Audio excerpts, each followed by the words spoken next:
니년이 그러고도 며느리야? 시어머니가 식탁을 거칠게 미는 순간 제가 새벽부터 차린 갈비찜과 잡채가 바닥으로 쏟아졌습니다.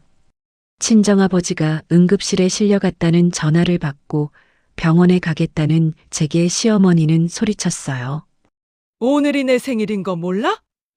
죽을 사람이며 네가 지금 간다고 살아나냐? 저는 남편을 바라봤습니다. 그런데 남편 입에서 나온 말은 더 서러웠어요. 정수가 엄마 생신 끝나고 가면 안 되냐? 그 순간 알았습니다. 32년 동안 제가 어떻게 살아왔든 이 집에서는 제 부모보다 시어머니 기분이 먼저라는 걸요. 저는 앞치마를 벗었습니다. 그리고 아무 말 없이 방으로 들어가 작은 여행 가방 하나를 챙겨 나왔습니다. 그때는 아무도 몰랐을 겁니다. 제가 그 집으로 돌아가지 않는 순간 당연하게 누리던 것들도 하나씩 사라지기 시작한다는 것을요. 오늘의 사연 바로 시작하기 전에 구독과 좋아요 꾹 눌러주세요. 그 기운 받아 여러분의 오늘 하루가 행복해지길 간절히 기도드리겠습니다. 그날은 시어머니 최복자 여사의 79번째 생신이었습니다. 저는 한정숙 58살입니다. 아침 4시 반에 일어나 미역국부터 끓였어요. 전날 밤에 재워놓은 갈비를 찌고 잡채를 볶고 동태전과 동그랑땡까지 부쳤습니다. 가까운 친척들과 시누이 부부까지 온다고 해서 10명이 넘는 음식을 준비했죠. 정수가 동태전 너무 두껍다. 주방에 들어온 시어머니가 한마디 했습니다. 조금 얇게 부칠게요. 잡채에는 고기 많이 넣었어? 네. 지난번처럼 당면만 잔뜩 넣으면 없어 보여. 저는 대꾸하지 않았습니다. 그날만 그런 것이 아니었거든요. 제가 음식을 하면 간이 문제였고 청소를 하면 구석이 문제였습니다. 선물을 사드리면 돈을 너무 썼다고 하고 싼 것을 사드리면 며느리가 성의가 없다고 했습니다. 그래도 생신날이니 그냥 넘기자고 생각했죠. 남편 박성우는 61살입니다. 몇 년 전 퇴직한 뒤 집에서 지내는 시간이 많았지만 그날도 거실 소파에 앉아 텔레비전을 보고 있었습니다. 여보, 상 좀 옮겨줘. 제가 불렀습니다. 사람들 오면 할게. 무거우니까 지금 같이 좀 해줘. 아직 시간 많잖아. 결국 상도 제가 옮겼습니다. 11시가 조금 지나자 시누이 미숙이와 남편, 친척들이 하나둘 도착했습니다. 시어머니는 제가 차린 상을 보며 사람들 앞에서 웃었습니다. 우리 며느리가 다른 건 몰라도 음식 하나는 잘해. 처음 시집 왔을 때는 국 하나 제대로 못 끓였는데 내가 가르쳤잖아. 미숙이가 웃었습니다. 엄마가 가르쳐서 그래. 그럼 내가 몇 년을 데리고 살았는데. 저는 주방에서 접시만 닦았습니다. 그때 제 휴대전화가 울렸습니다. 친정 오빠였습니다. 평소 낮에는 거의 전화하지 않는 사람이라 불안한 마음으로 받았습니다. 오빠 왜? 그런데 오빠 목소리가 떨리고 있었습니다. 정수가 아버지 쓰러지셨어. 뭐? 아침부터 연락이 안 돼서 와봤더니 거실에 쓰러져 계셨어. 지금 응급실이야. 손에 들고 있던 행주가 바닥으로 떨어졌습니다. 의사가 뭐래? 심장 쪽인 것 같대. 검사하고 있는데 보호자들 빨리 오라고 한다. 나 지금 갈게. 전화를 끊고 남편에게 갔습니다. 여보, 왜? 아버지가 쓰러지셨대. 남편 얼굴이 굳었습니다. 장인어른이? 응. 지금 응급실이래. 나 가봐야 해. 남편이 시계를 봤습니다. 그 모습부터 이상했습니다. 지금 응급실이라니까. 시어머니도 들었습니다. 누가 응급실이라고? 남편이 말했습니다.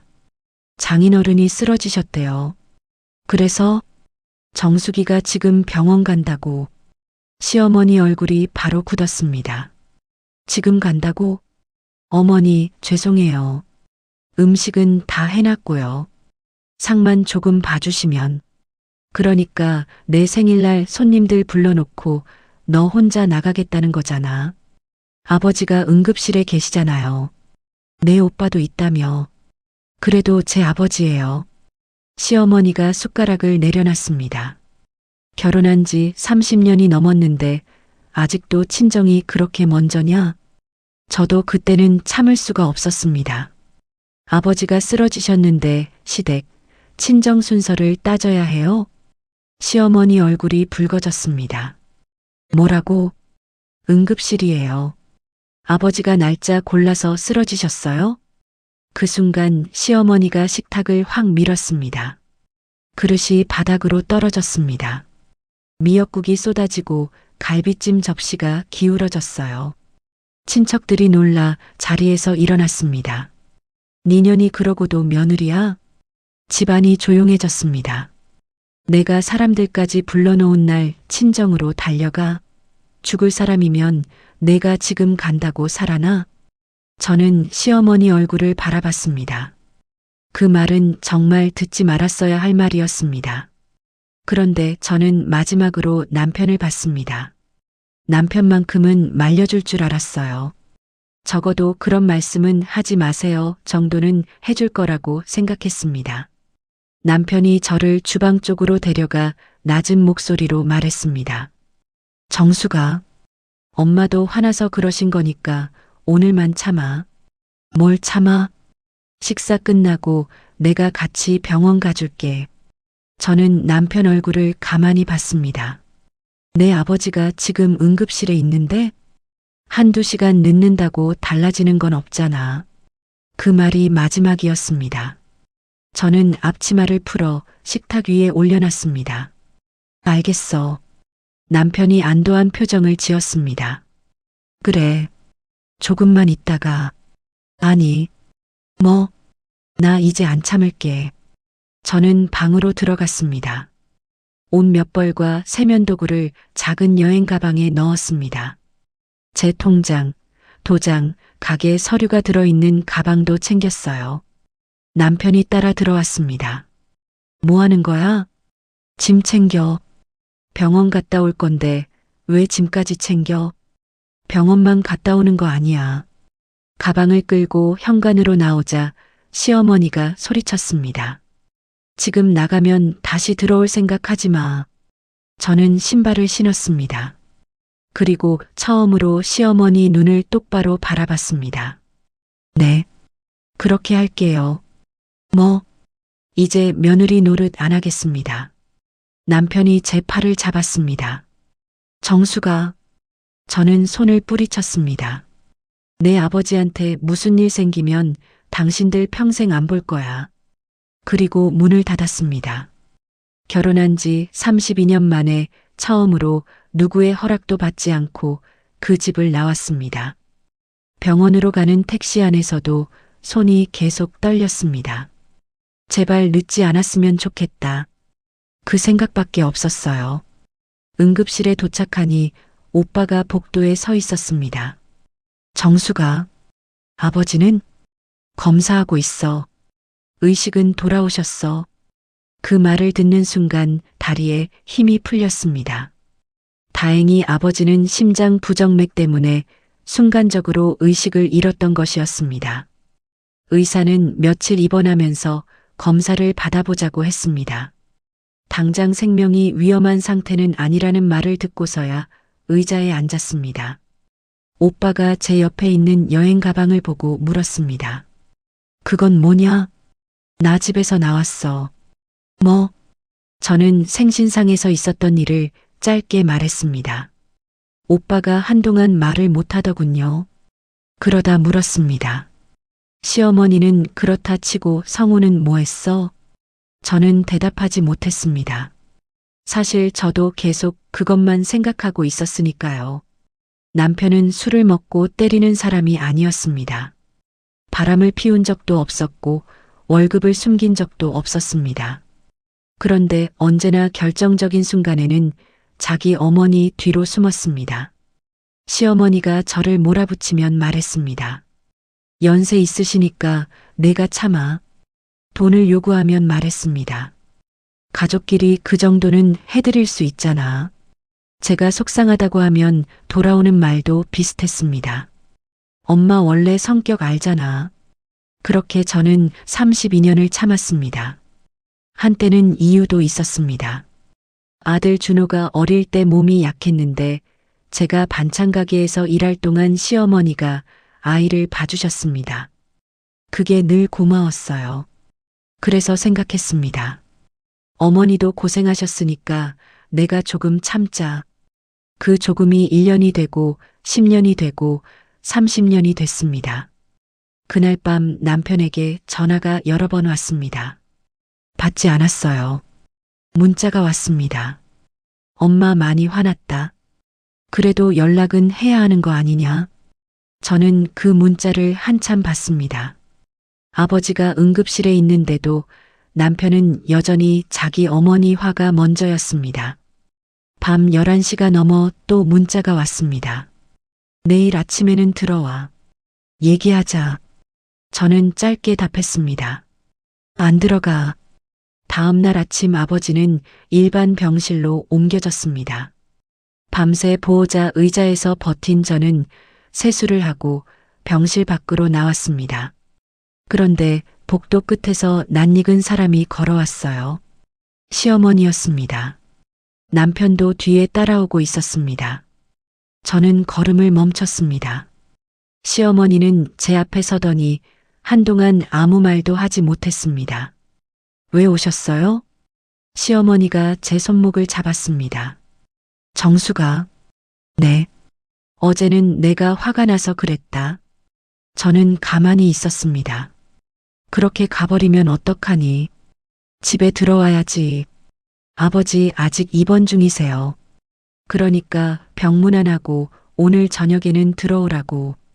제가 아무 대답을 하지 않자 시어머니가 주변을 한번 살폈습니다. 그리고 갑자기 제 앞에서 무릎을 굽혔습니다. 저도 놀랐고 남편도 놀랐습니다. 어머니, 뭐 하세요? 남편이 어머니 팔을 붙잡았습니다. 엄마, 일어나요. 시어머니는 제 손을 놓지 않았습니다. 내가 잘못했다. 그랬지? 그런데 이어지는 말이 제 마음을 다시 굳혔습니다. 너까지 이러고 있으면 남들이 우리 집을 뭐라고 보겠니? 어제 친척들도 다 봤어. 집안일 크게 만들지 말고 들어가자. 저는 시어머니 손에서 제 손을 천천히 뺐습니다. 그제야 알았습니다. 어머니가 무릎을 꿇은 이유가 제 상처 때문만은 아니었습니다. 제가 정말 집으로 돌아오지 않을까봐 불안했고 친척들 눈도 신경 쓰였던 거예요. 어머니, 일어나세요. 그럼 들어오는 거냐? 아니요. 시어머니 얼굴이 굳었습니다. 뭐? 사과는 들었어요. 그런데 저는 안 들어갑니다. 남편이 끼어들었습니다. 정수가, 엄마가 여기까지 와서 무릎도 꿇었잖아. 저는 남편을 바라봤습니다. 당신은 아직도 똑같네. 뭐가? 어머니가 무릎 꿇은 것만 보이고 내가 왜 나온 건지는 안 보이잖아. 남편이 아무 말도 하지 못했습니다.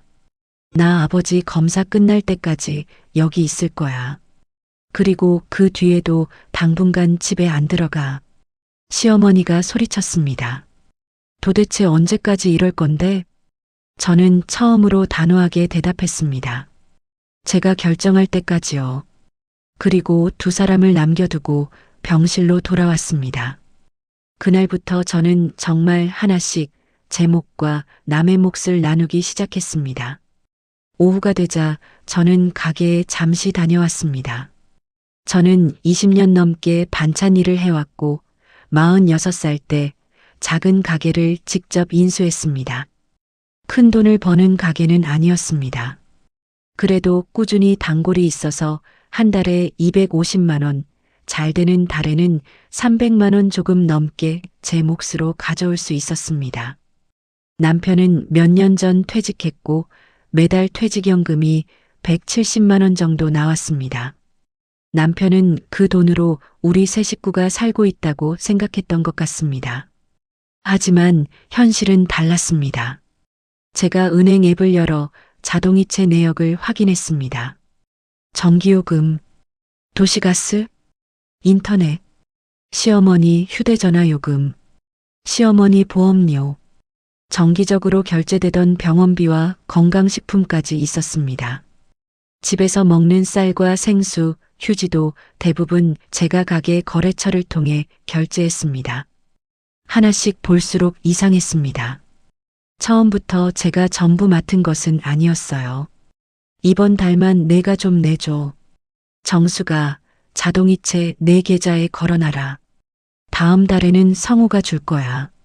그렇게 하나씩 늘어났습니다. 언젠가부터는 누구도 부탁조차 하지 않았습니다. 제가 하는 것이 당연해진 거죠. 저는 집 공과금과 시어머니 보험료를 제 계좌에서 빠져나가지 않도록 정리했습니다. 보험을 해지한 것도 아니고 전기나 가스를 끄는 것도 아니었습니다. 이제 실제로 그 집에 사는 남편과 시어머니가 내면 되는 일이었습니다. 남편에게 문자를 보냈습니다. 내 계좌에서 나가던 집 공과금하고 어머니 보험료 자동이체 정리했어. 다음 달부터 당신이 내. 전화가 바로 왔습니다. 정수가 지금 뭐 하는 거야? 문자 그대로야. 아무리 화가 나도 돈 가지고 이러면 안 되지. 저는 헛웃음이 나왔습니다. 내 돈 내가 안 내는 게 왜 돈 가지고 장난치는 거야? 그동안 내던 거잖아. 그러니까 이제 안 낸다고. 남편이 잠시 조용했습니다. 엄마도 병원까지 찾아가서 사과했잖아. 그 사과 듣고 내가 다시 생활비까지 내야 해? 그런 뜻이 아니라 나 아버지 입원해 계시는 동안에도 가게 문 제대로 못 열고 있어. 이제 내 돈은 내 생활과 아버지한테 쓸 거야. 뒤에서 시어머니 목소리가 들렸습니다. 전화 받고 잠시 뒤 시어머니가 말했습니다. 정수가 너 지금 돈 줄 끊겠다고 협박하는 거냐? 협박 아니에요. 그럼 뭐야? 제 돈을 제가 안 쓰겠다는 거예요. 그 집이 누구 집인데 내가 공과금을 마음대로 건드려? 공과금 안 건드렸어요. 어머니 아들이 내면 돼요. 내가 돈 좀 번다고 아주 유세를 하는구나. 예전 같았으면 제가 얼마나 내왔는지 설명했을 겁니다. 이번에는 그러지 않았습니다. 그렇게 생각하세요. 뭐, 유세하는 며느리 돈은 안 받는 게 어머니도 편하시잖아요. 전화기 넘어가 잠깐 조용해졌습니다. 너 정말 끝까지 이럴 거야? 네. 내가 병원에서 무릎까지 꿇었는데 무릎 꿇으시라고 한 적 없습니다. 시어머니가 말을 잇지 못했습니다. 저는 마지막으로 말했습니다. 어머니도 이제 자식들하고 상의하세요. 저는 당분간 제 몫만 할 겁니다. 그리고 전화를 끊었습니다. 손끝은 떨렸지만 마음은 이상하게 편했습니다. 그날 가게 뒤쪽 작은 창고에서 제 서류처를 정리했습니다. 가게 임대차 계약서와 사업자 서류, 적금 통장들이 들어 있었습니다. 그중 오래된 적금 해지 내역 하나가 눈에 들어왔습니다. 3년 전 해지한 통장이었습니다. 친정아버지가 제게 주셨던 2천만 원이 들어있던 통장이었죠. 아버지는 제가 가게를 시작하고 힘들어할 때 말했습니다. 정수가 혹시 장사하다 힘든 일 생기면 이걸 써라. 저는 그 돈을 거의 건드리지 않았습니다. 그러다 시어머니가 허리 수술을 받게 됐고 병원비와 간병비가 부족했습니다. 그때 제가 적금을 깨 1,800만 원을 냈습니다. 저는 영수증을 한참 바라봤습니다. 나는 내 아버지가 준 돈으로 시어머니 수술까지 해드렸구나. 그런데 그 시어머니가 제 아버지가 쓰러진 날 했던 말이 떠올랐습니다. 결혼했으면 시댁이 먼저지. 저는 서류를 다시 가방에 넣었습니다. 돌려받으려고 꺼낸 것이 아니었습니다. 다만 이제는 정말 제 삶을 남 대신 쓰지 말아야겠다는 생각이 들었습니다. 아버지는 며칠 뒤 퇴원 날짜를 잡았습니다. 다행히 약을 조절하고 정기 검사를 받으면 크게 위험하지 않다고 했습니다. 그제야 저도 조금 숨을 돌릴 수 있었습니다. 그날 아들 준호가 병원으로 찾아왔습니다. 준호는 32살이고 직장에 다니고 있습니다. 엄마, 회사 안 갔어?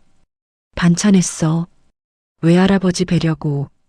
준호는 아버지를 보고 나온 뒤 저와 병원 카페에 앉았습니다. 아빠한테 얘기 들었어. 뭐라고 하던데? 엄마가 할머니 생신날 화내고 집 나갔다고. 저는 웃었습니다. 내가 화내고 나갔다고?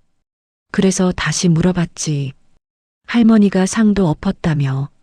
저는 물잔만 만졌습니다. 엄마, 왜 나한테 말 안 했어? 내가 알면 뭐해? 괜히 할머니하고 싸우지. 이번엔 싸우자는 게 아니야. 준호가 잠시 저를 보더니 말했습니다. 엄마, 이번에는 빨리 들어가지 마. 저는 뜻밖이라 아들 얼굴을 바라봤습니다. 너 할머니한테 정 많잖아.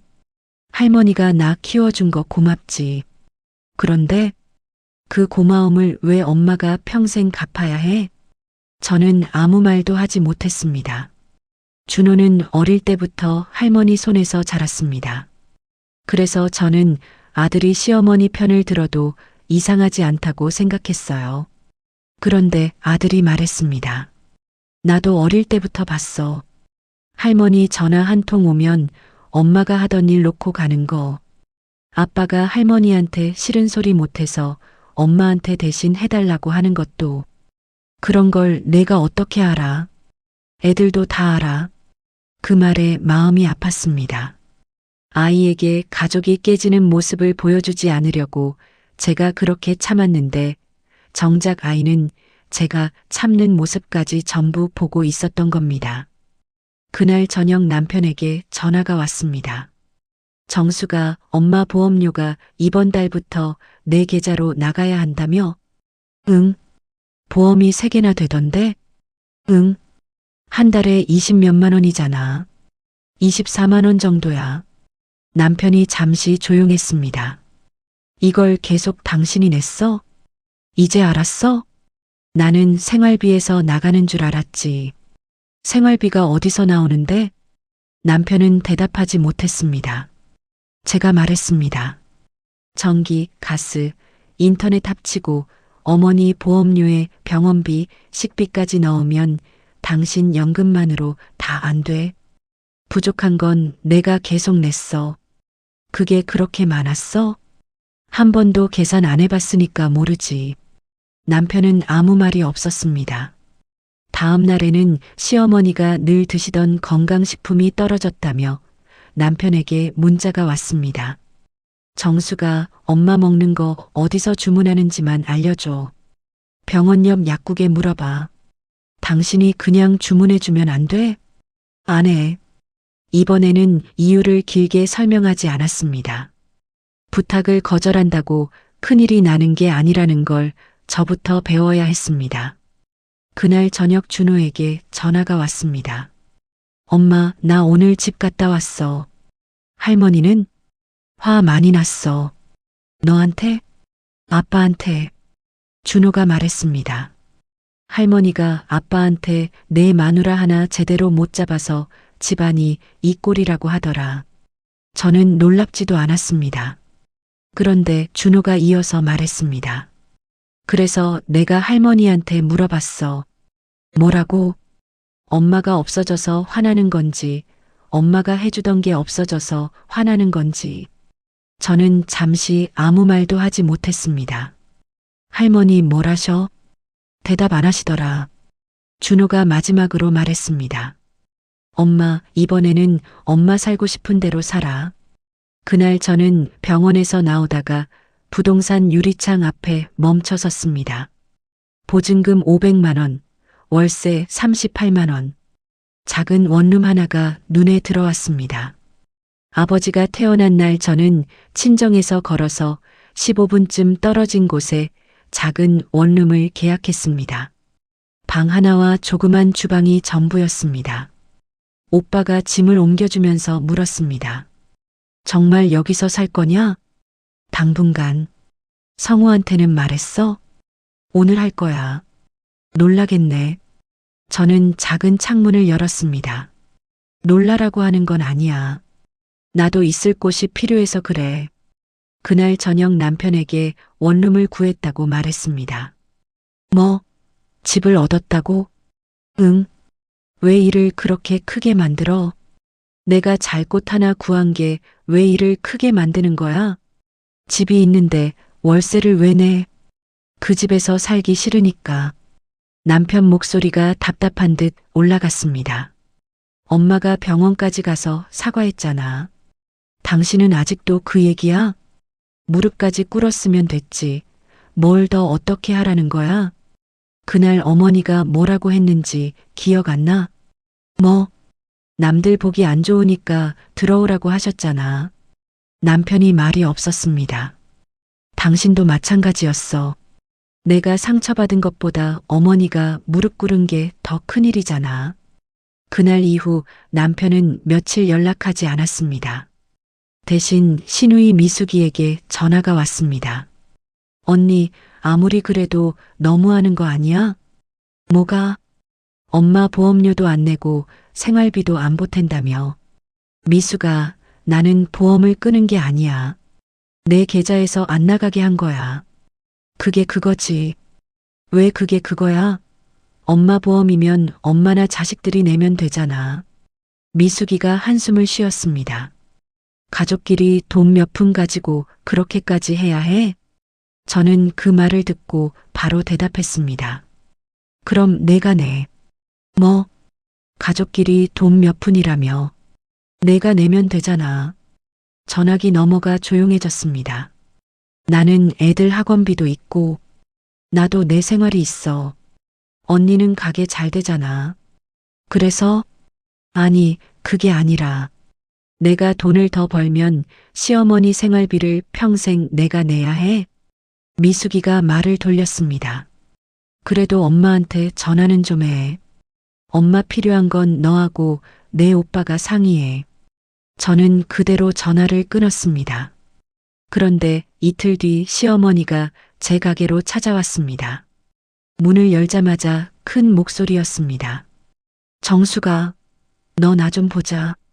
가게 안에는 손님 3분이 있었습니다. 어머니, 지금 손님 계세요. 나는 손님 아니야? 무슨 일인데요? 시어머니는 사람들 시선을 의식하면서도 목소리를 낮추지 않았습니다. 내가 지금 우리 집 돈줄 끊어놓고 미숙이한테까지 돈 내라고 했다며? 미숙이가 먼저 전화했어요. 가족끼리 돈 때문에 싸우게 만드는 게 잘한 짓이야? 저는 반찬통 뚜껑을 닫았습니다. 어머니, 왜? 그동안 제가 돈 내서 안 싸웠던 거잖아요. 시어머니 입이 잠깐 다물어졌습니다. 제가 다시 내면 또 안 싸우겠죠. 그런데 이제 안 할 겁니다.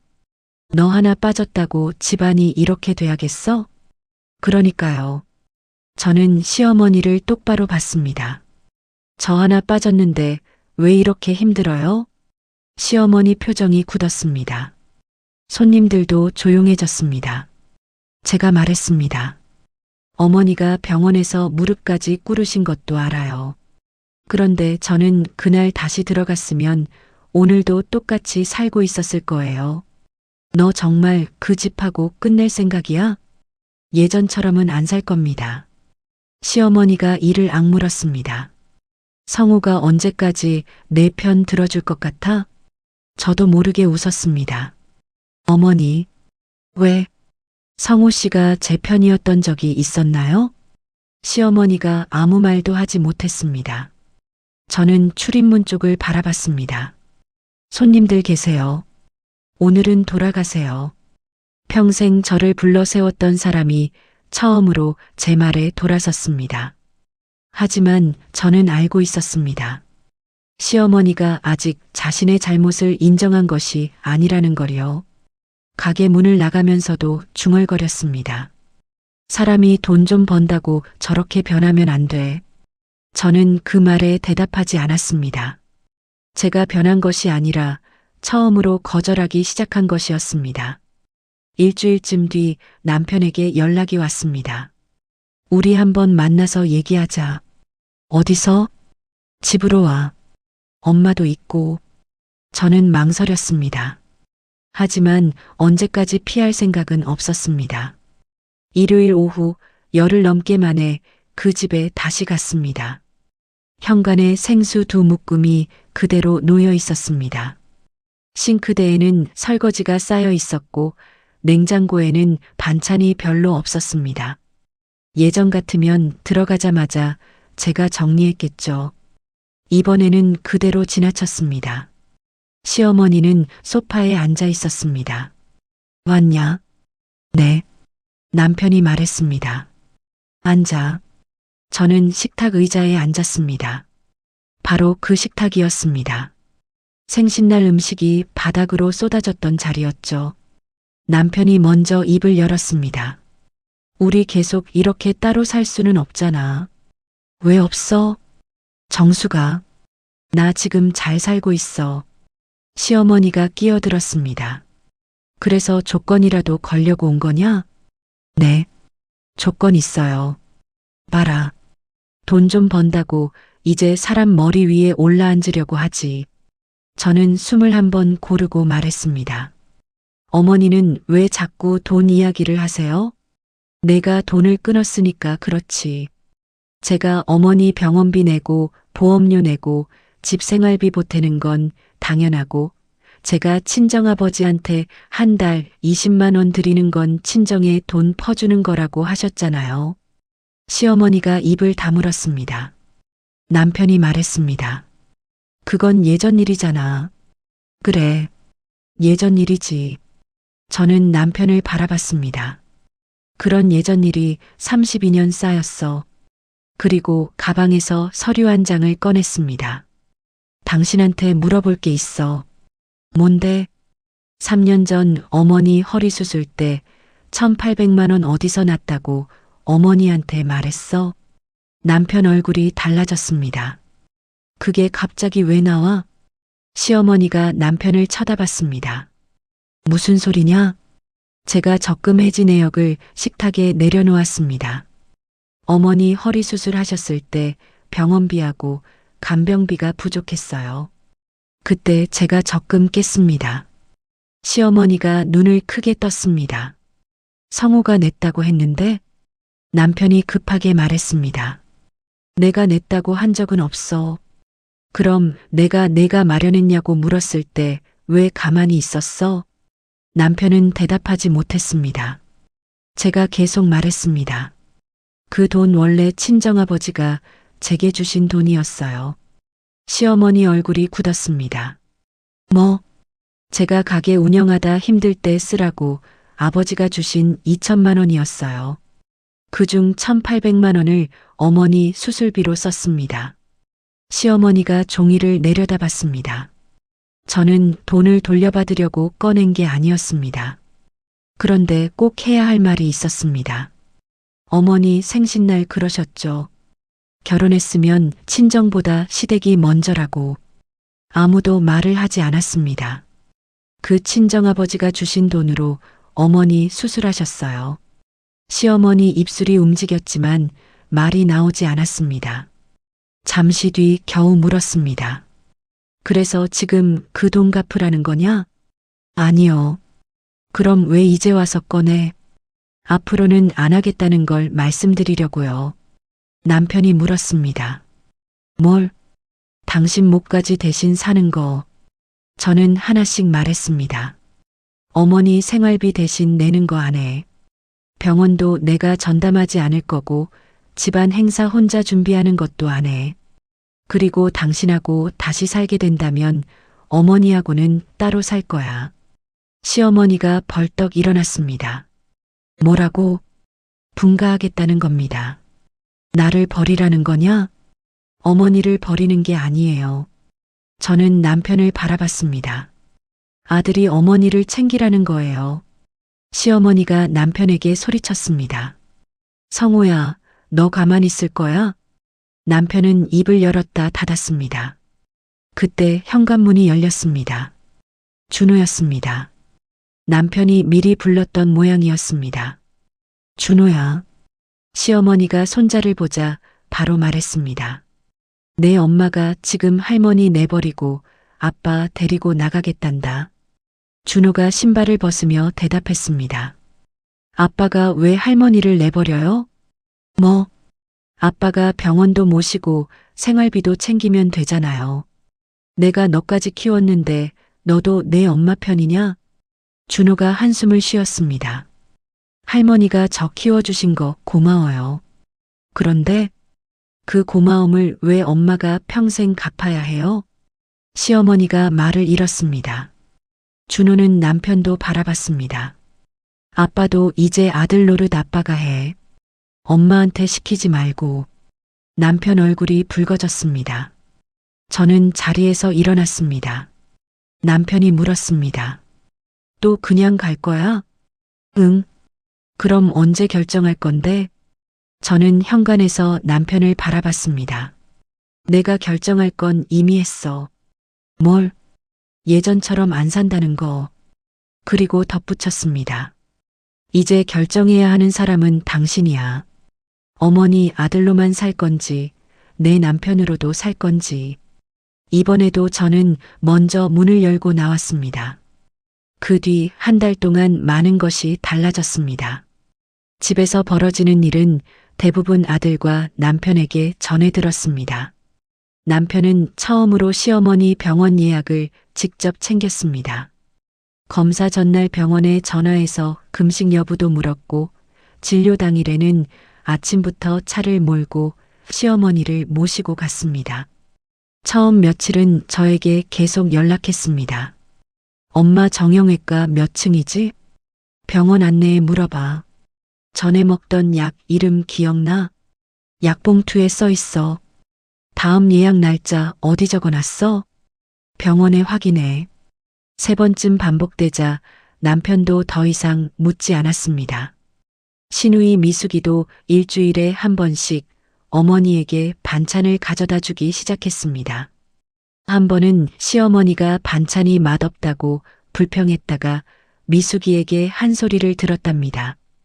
엄마, 언니가 해준 건 맨날 싱겁다 짜다 하더니 없으니까 왜 자꾸 찾아? 시어머니는 대답하지 못했습니다. 돈도 마찬가지였습니다.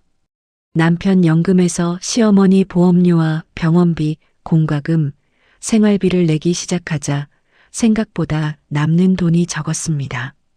남편이 한 달치를 직접 계산해보고 저에게 전화했습니다. 정수가, 왜? 당신이 한 달에 집에 얼마나 보탠 거야? 달마다 달랐어. 대충? 적으면 100만 원 조금 넘고 많이 들어간 달은 200만 원 가까이. 남편이 한숨을 쉬었습니다. 나는 정말 몰랐어. 응, 몰라도 됐으니까. 그 말을 하고 전화를 끊었는데 마음이 이상했습니다. 남편이 불쌍하지는 않았습니다. 그렇다고 통쾌하기만 한 것도 아니었습니다. 그 사람이 이제라도 자신이 외면했던 일을 직접 보고 있다는 생각이 들었습니다. 며칠 뒤 남편이 제 가게로 찾아왔습니다. 가게 문을 닫을 시간이었습니다. 밥 먹었어? 제가 묻자 남편이 웃었습니다. 당신이 나한테 밥 먹었냐고 물어보는 거 오랜만이네. 할 말 있어서 왔어? 응. 남편은 한참 서 있다가 말했습니다. 나 집 알아보고 있어. 무슨 집? 우리 둘이 살 집. 저는 바로 대답하지 않았습니다. 엄마한테도 이야기했어. 분가하겠다고. 어머니 뭐라고 하셔? 난리 났지. 남편이 씁쓸하게 웃었습니다. 나보고 마누라한테 홀렸대. 그래서 처음으로 엄마한테 말했어. 뭐라고? 내가 엄마한테 잘하는 거하고 당신이 엄마한테 희생하는 건 다른 문제라고. 저는 남편 얼굴을 봤습니다. 32년 만에 처음 듣는 말이었습니다.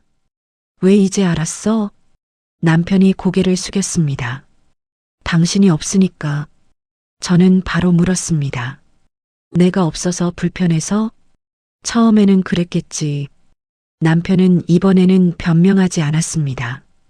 밥도 그렇고 돈도 그렇고 엄마 병원도 그렇고 하나씩 내가 해보니까 당신이 왜 힘들었는지 알겠더라. 그날 내 아버지 응급실인데 밥 먹고 가라고 한 것도? 응. 남편 목소리가 작아졌습니다. 생각할수록 내가 미쳤나 싶더라. 장인어른 쓰러지셨는데 엄마 화나는 게 더 무서웠어. 저는 말했습니다. 그게 당신 문제였어. 알아. 나는 어머니보다 당신 때문에 더 많이 상처받았어.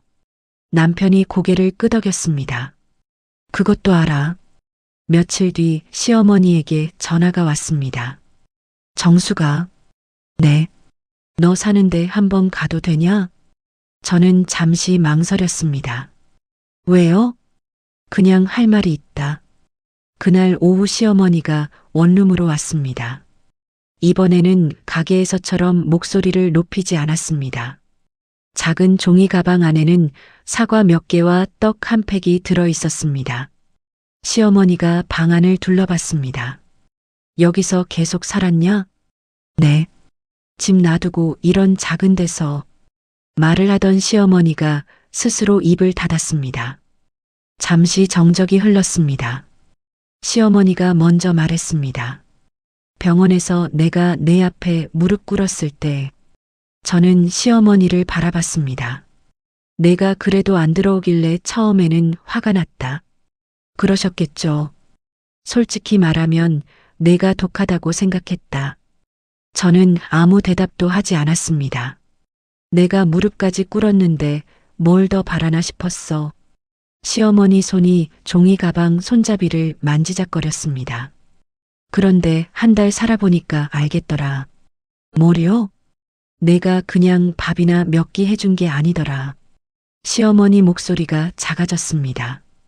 병원 가는 날 되면 내가 먼저 전화했지. 약 떨어질 때 되면 내가 알아서 샀고 보험료가 얼마인지도 나는 몰랐다.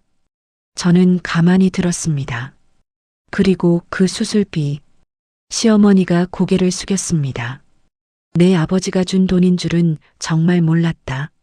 네. 그날 내 아버지한테 내가 한 말은 시어머니가 한동안 다음 말을 하지 못했습니다. 할 말 아니었다. 병원에서 들었던 사과와는 달랐습니다. 그날은 내가 잘못했다. 이제 들어와라가 끝이었습니다. 이번에는 무엇을 잘못했는지 말하고 있었습니다. 정수가, 네, 미안하다. 저는 한참 있다가 대답했습니다. 사과 받을게요. 시어머니가 저를 봤습니다. 그런데 다시 예전처럼은 안 살 겁니다. 시어머니 눈빛이 잠깐 흔들렸습니다. 어머니하고 다시 같이 살지도 않을 거예요. 보험료도 제가 안 내고 생활비도 제가 대신 안 낼 거예요. 그래. 뜻밖에도 시어머니가 고개를 끄덕였습니다. 내가 받아들여야겠지. 저는 그제야 조금 마음이 풀렸습니다. 하지만 완전히 예전으로 돌아갈 생각은 없었습니다.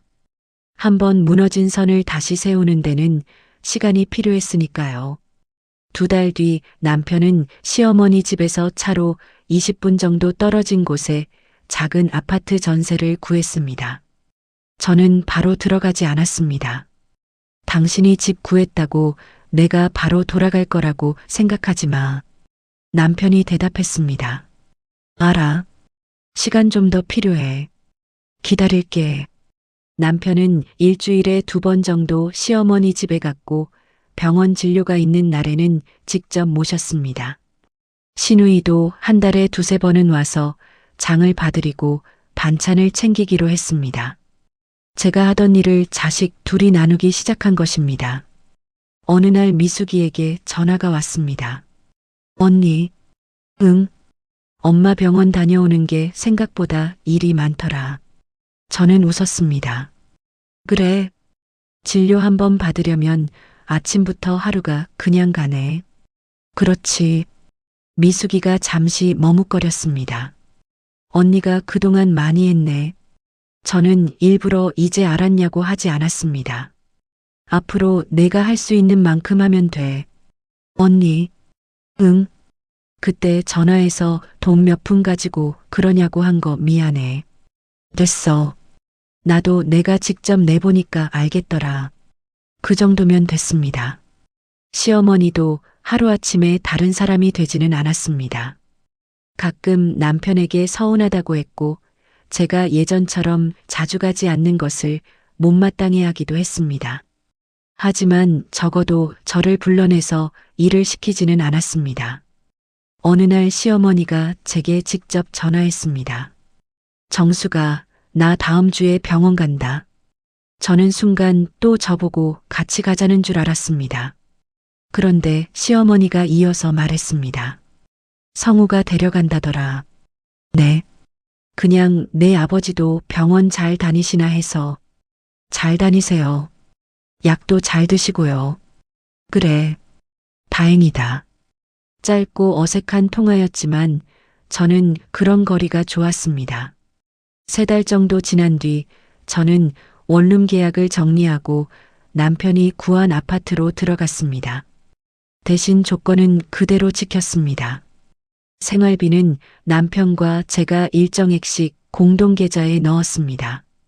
각자 개인적으로 쓰는 돈은 서로 간섭하지 않았습니다.